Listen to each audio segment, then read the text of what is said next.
రావణాసురుణ్ణి కాచి సత్యభామై శక్తే చూపినావే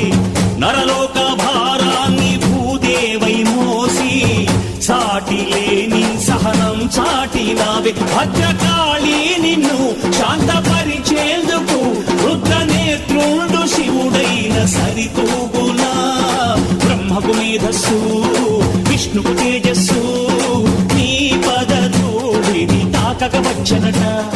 బ్రహ్మకు మేధస్సు విష్ణుకు తేజస్సు నీ పదధూళిని తాకక వచ్చనట నీ పదధూళిని తాకక వచ్చనట